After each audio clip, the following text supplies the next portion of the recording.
Exodus, chapter 27. Build an altar of acacia wood, 3 cubits high. It is to be square, 5 cubits long and 5 cubits wide. Make a horn at each of the 4 corners, so that the horns and the altar are of one piece, and overlay the altar with bronze. Make all its utensils of bronze, its pots to remove the ashes, and its shovels, sprinkling bowls, meat forks, and fire pans. Make a grating for it, a bronze network, and make a bronze ring at each of the 4 corners of the network. Put it under the ledge of the altar so that it is halfway up the altar. Make poles of acacia wood for the altar and overlay them with bronze. The poles are to be inserted into the rings so they will be on 2 sides of the altar when it is carried. Make the altar hollow, out of boards. It is to be made just as you were shown on the mountain. Make a courtyard for the tabernacle. The south side shall be 100 cubits long and is to have curtains of finely twisted linen, with 20 posts and 20 bronze bases, and with silver hooks and bands on the posts. The north side shall also be 100 cubits long and is to have curtains, with 20 posts and 20 bronze bases, and with silver hooks and bands on the posts. The west end of the courtyard shall be 50 cubits wide and have curtains, with 10 posts and 10 bases. On the east end, toward the sunrise, the courtyard shall also be 50 cubits wide.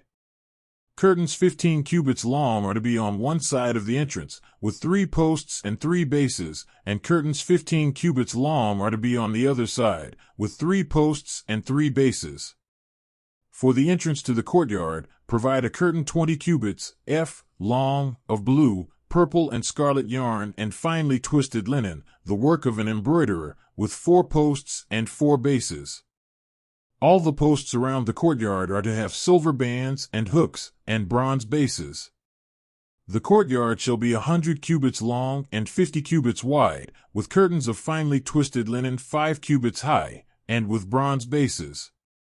All the other articles used in the service of the tabernacle, whatever their function, including all the tent pegs for it and those for the courtyard, are to be of bronze. Command the Israelites to bring you clear oil of pressed olives for the light so that the lamps may be kept burning. In the tent of meeting, outside the curtain that shields the ark of the covenant law, Aaron and his sons are to keep the lamps burning before the Lord from evening till morning. This is to be a lasting ordinance among the Israelites for the generations to come. Exodus, chapter 28. Have Aaron your brother brought to you from among the Israelites, along with his sons Nadab and Abihu, Eleazar and Ithamar, so they may serve me as priests. Make sacred garments for your brother Aaron to give him dignity and honor. Tell all the skilled workers to whom I have given wisdom in such matters that they are to make garments for Aaron, for his consecration, so he may serve me as priest. These are the garments they are to make: a breastpiece, an ephod, a robe, a woven tunic, a turban, and a sash. They are to make these sacred garments for your brother Aaron and his sons, so they may serve me as priests. Have them use gold, and blue, purple, and scarlet yarn, and fine linen. Make the ephod of gold, and of blue, purple, and scarlet yarn, and of finely twisted linen, the work of skilled hands.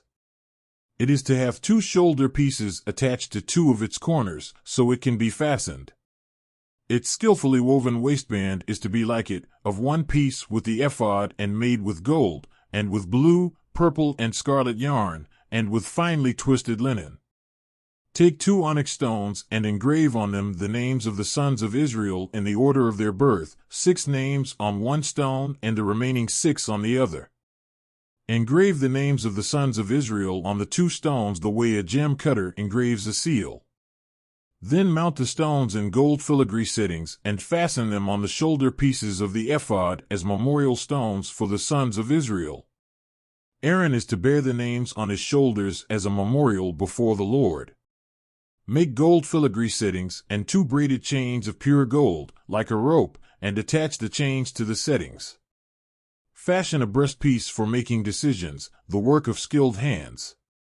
Make it like the ephod, of gold, and of blue, purple, and scarlet yarn, and of finely twisted linen. It is to be square, a span long and a span wide, and folded double. Then mount 4 rows of precious stones on it. The first row shall be carnelian, chrysolite, and beryl. The second row shall be turquoise, lapis lazuli, and emerald. The third row shall be jacinth, agate, and amethyst. The fourth row shall be topaz, onyx, and jasper. Mount them in gold filigree settings. There are to be 12 stones, one for each of the names of the sons of Israel, each engraved like a seal with the name of one of the 12 tribes. For the breastpiece make braided chains of pure gold, like a rope. Make 2 gold rings for it and fasten them to 2 corners of the breastpiece. Fasten the 2 gold chains to the rings at the corners of the breastpiece, and the other ends of the chains to the 2 settings, attaching them to the shoulder pieces of the ephod at the front. Make 2 gold rings and attach them to the other 2 corners of the breastpiece on the inside edge next to the ephod. Make 2 more gold rings and attach them to the bottom of the shoulder pieces on the front of the ephod, close to the seam just above the waistband of the ephod. The rings of the breastpiece are to be tied to the rings of the ephod with blue cord, connecting it to the waistband, so that the breastpiece will not swing out from the ephod. Whenever Aaron enters the holy place, he will bear the names of the sons of Israel over his heart on the breastpiece of decision as a continuing memorial before the Lord. Also put the Urim and the Thummim in the breastpiece, so they may be over Aaron's heart whenever he enters the presence of the Lord. Thus Aaron will always bear the means of making decisions for the Israelites over his heart before the Lord. Make the robe of the ephod entirely of blue cloth, with an opening for the head in its center. There shall be a woven edge like a collar around this opening, so that it will not tear. Make pomegranates of blue, purple, and scarlet yarn around the hem of the robe, with gold bells between them. The gold bells and the pomegranates are to alternate around the hem of the robe. Aaron must wear it when he ministers. The sound of the bells will be heard when he enters the holy place before the Lord and when he comes out, so that he will not die. Make a plate of pure gold and engrave on it as on a seal, holy to the Lord. Fasten a blue cord to it to attach it to the turban. It is to be on the front of the turban.